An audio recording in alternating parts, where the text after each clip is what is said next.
Auzubillahiminasyaitonirrajim. Bismillahirrahmanirrahim. Assalamualaikum warahmatullahi wabarakatuh.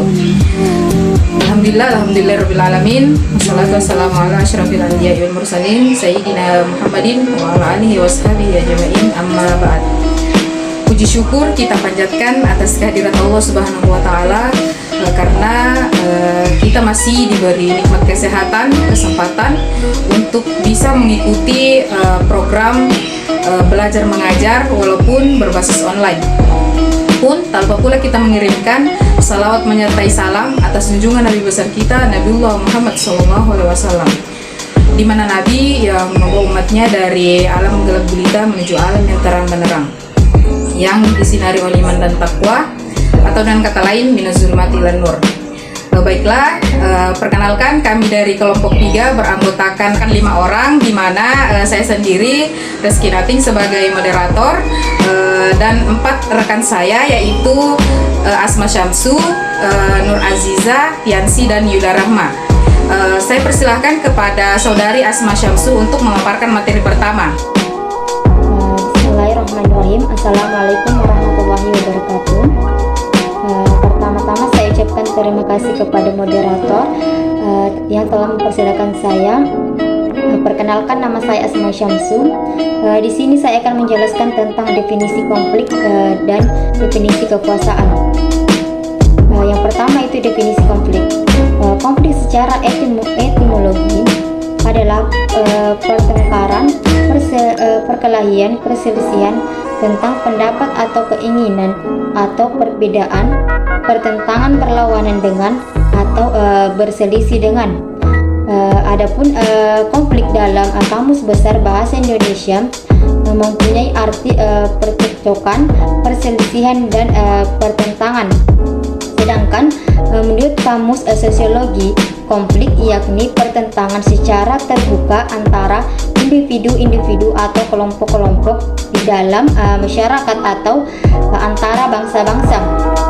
Adapun pengertian konflik menurut para ahli, yang pertama yaitu menurut Nurdejana, di mana mendefinisikan konflik sebagai akibat situasi di mana keinginan atau kehendak yang berbeda atau berlawanan antara satu dengan yang lain, sehingga salah satu atau keduanya saling tergantung.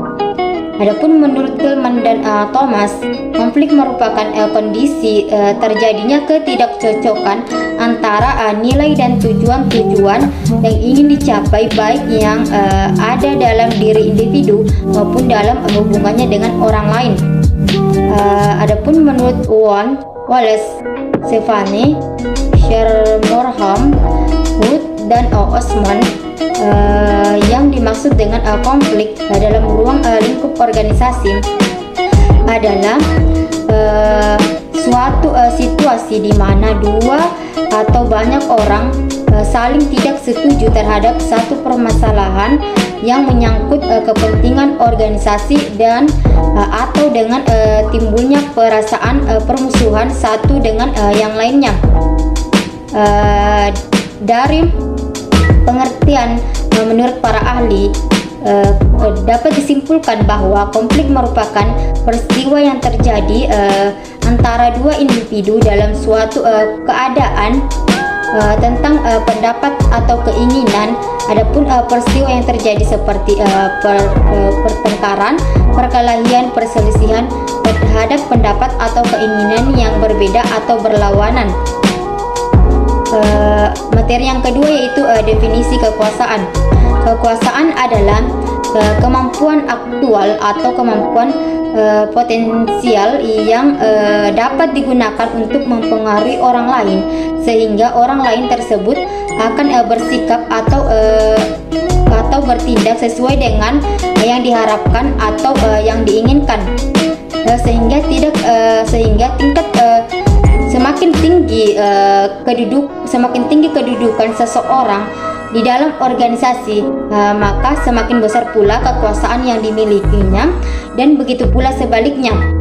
Seseorang atau sekelompok orang atau suatu lembaga sosial akan mempunyai kekuasaan yang semakin besar manakala mereka dapat menguasai informasi, ilmu pengetahuan atau sumber daya. Jika kedudukan seseorang dalam organisasi tidak mempunyai kekuasaan yang semakin besar, maka berarti kekuasaan yang dimiliki tidak efektif dan bersifat semu. Definisi kekuasaan menurut Pater M. Blow adalah sesuatu kemampuan yang dilakukan oleh orang-orang atau kelompok-kelompok untuk memaksakan kemauan mereka pada pihak lain. Contohnya, apabila ada yang menolak kemampuan mereka, maka akan dilakukan pemaksaan. Bila pemaksaan bisa dalam bentuk menahan imbalan yang diberikan atau dalam bentuk hukuman, meskipun kedua bentuk tersebut pada hakikatnya merupakan sanksi negatif. Kekuatan atau power seringkali diartikan sebagai pengaruh atau otoritas. Jadi dapat disimpulkan bahwa kekuasaan merupakan kemampuan yang dilakukan seseorang untuk mempengaruhi orang lain serta memerintah orang lain, baik itu dalam bentuk yang positif maupun bisa juga dalam bentuk negatif. Kekuasaan ini biasa dilakukan oleh orang-orang yang memiliki jabatan yang tinggi dalam suatu organisasi, kelompok atau masyarakat. Semakin tinggi pula jabatan mereka, kekuasaan mereka itu akan semakin besar atau pengaruh mereka akan besar. Mereka bisa memerintah karyawan mereka dengan sesuai dengan yang sesuai dengan yang mereka inginkan. Demikian dari saya. Saya kembalikan ke moderator. Assalamualaikum warahmatullahi wabarakatuh. Itulah tadi pemaparan materi dari Saudari Asma Syamsu. Saya persilahkan kepada Saudari Nur Aziza untuk memaparkan materi kedua. Bismillah, baik, saya akan melanjutkan materi kedua, yaitu dinamika kekuasaan dalam interkasi konflik. Menurut Lewis Coser mengemukakan bahwa konflik mempunyai segi-segi positif konflik dapat diuraikan sebagai berikut. Yang pertama yaitu konflik dalam. Yang pertama penggantian pimpinan yang lebih berwibawa, penuh ide baru dan semangat baru. Bagian B yaitu perubahan tujuan organisasi yang lebih mencerminkan nilai-nilai yang disesuaikan dengan perubahan situasi dan kondisi. Yang ketiga yaitu pelembagaan konflik itu sendiri, artinya konflik disalurkan agar tidak merusak susunan atau struktur organisasi. Dengan demikian, konflik tidak dipadamkan tetapi dialirkan sesuai dengan kehendak anggota, sehingga tercipta tata susunan baru peraturan pemain dalam organisasi. Yang kedua yaitu konflik dengan organisasi lain. Mungkin dapat lebih mempersatukan para anggota organisasi, mendatangkan kehidupan baru di dalam hal tujuan serta nilai organisasi, lebih menyadarkan para anggota terhadap strategi serta taktik lawan sebagai suatu lembaga pengawasan masyarakat. Adapun konflik organisasional, menurut Litterer mengemukakan 4 penyebab konflik organisasional. Yang pertama yaitu situasi di mana tujuan tidak sesuai. Yang kedua, keberadaan peralatan yang tidak sesuai. Dan yang ketiga yaitu suatu masalah ketidaktepatan status. Adapun yang terakhir yaitu perbedaan persepsi. Sumber-sumber konflik organisasional ini sebagian besar merupakan hasil dinamika interaksi individual dan kelompok, serta proses-proses psikologis. Yang kedua itu konflik struktur dalam organisasi klasik. Ada 4 bidang struktural di mana konflik sering terjadi. Yang pertama yaitu konflik hierarkis. yaitu konflik antara berbagai tindakan organisasi manajemen menengah, mungkin konflik dengan personalia penyelia dewan komisaris, mungkin konflik dengan manajemen puncak, atau secara umum terjadi konflik antara manajemen dan para karyawan. Yang kedua itu konflik fungsional, yaitu konflik antara berbagai departemen fungsional organisasi. Sebagai contoh klasik, konflik antara departemen produksi dan pemasaran dalam suatu organisasi perubahan. Yang ketiga yaitu konflik lini staf, yaitu konflik antara lini dan staf. Hal ini sering merupakan hasil adanya perbedaan-perbedaan yang melekat pada personalia lini dan staf. Adapun yang keempat yaitu konflik formal dan informal, yaitu konflik antara organisasi formal dan informal. Menurut Fred Luthans 1977. Demikian pemaparan dari saya. Nah, itulah tadi pemaparan materi dari Saudari Nur Aziza. Saya persilahkan kepada Saudari Tiansi untuk memaparkan materi selanjutnya. Bismillahirrahmanirrahim. Assalamualaikum warahmatullahi wabarakatuh. Perkenalkan, nama saya Tiansi. Di sini saya akan melanjutkan materi dari kelompok kami, yaitu tentang peranan konflik dalam organisasi.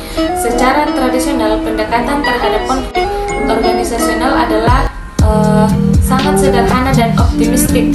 Pendekatan tersebut didasarkan atas 3 anggapan sebagai berikut. Yang pertama, konflik menurut definisinya dapat yang kedua, konflik diakibatkan oleh para pembuat masalah, pengacau, dan primadona.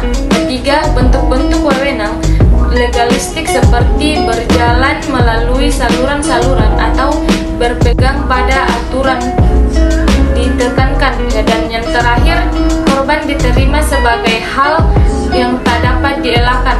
Pada saat sekarang, konflik telah menjadi suatu subjek paling vital dalam pembahasan perilaku organisasional. Perkembangan ini paling sedikit tidak secara langsung disebabkan perhatian masyarakat terhadap konflik. Pada bagian C, proses konflik. Proses terjadinya konflik menurut Robbins ada 5. Yang pertama, oposisi.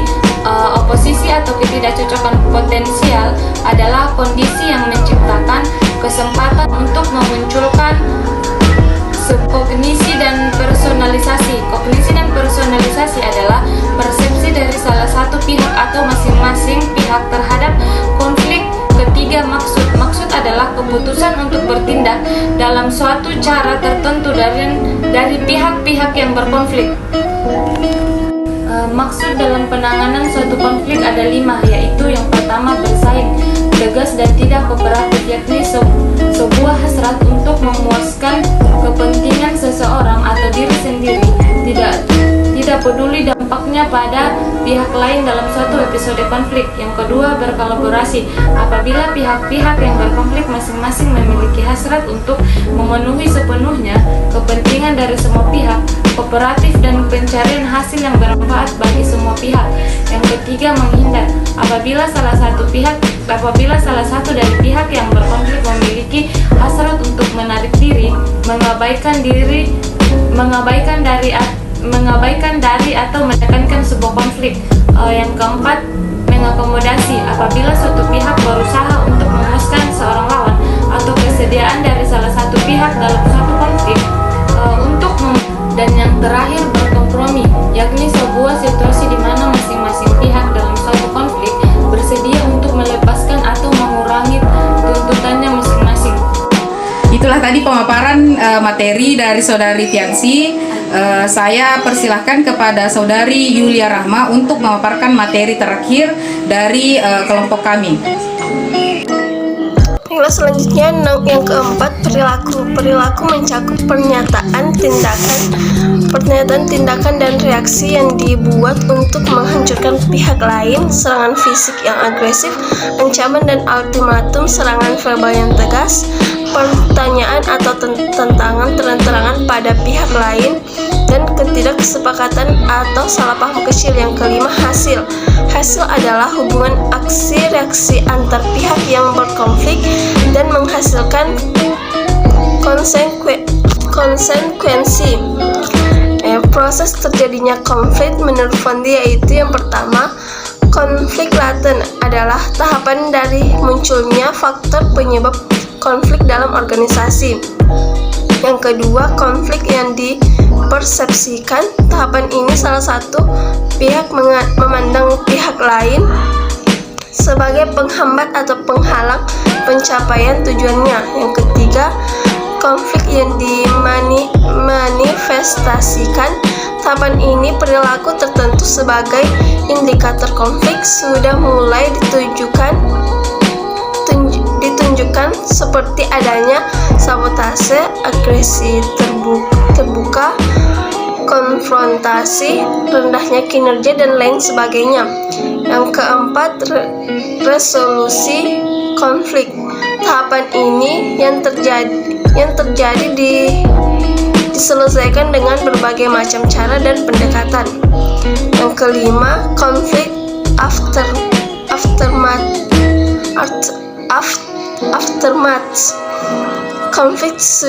Konflik ini sudah benar-benar diselesaikan.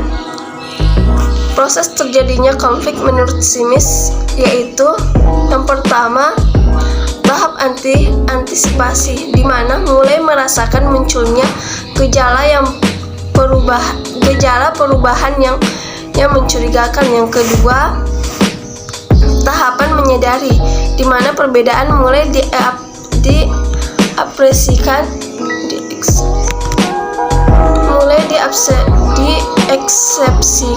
dalam bentuk suasana yang tidak mengenakan. Yang ketiga, tahapan perdebatan terbuka, di mana perbedaan pendapat mulai ditunjukkan dengan nyata dan terbuka. Yang keempat, tahapan konflik terbuka, di mana masing-masing pihak berusaha memaksakan kehendaknya kepada pihak lain. Sekian dari saya kembalikan ke moderator. Materi dari kelompok kami, dan di sini saya akan membacakan kesimpulan dari materi tersebut, di mana konflik merupakan hal yang lumrah terjadi dalam masyarakat, dan konflik tersebut merupakan salah satu bentuk suatu gejala sosial yang seringkali muncul dalam kehidupan bermasyarakat yang saling berinteraksi, karena dalam interaksi seringkali masyarakat dihadapkan pada situasi konflik atau bertentangan.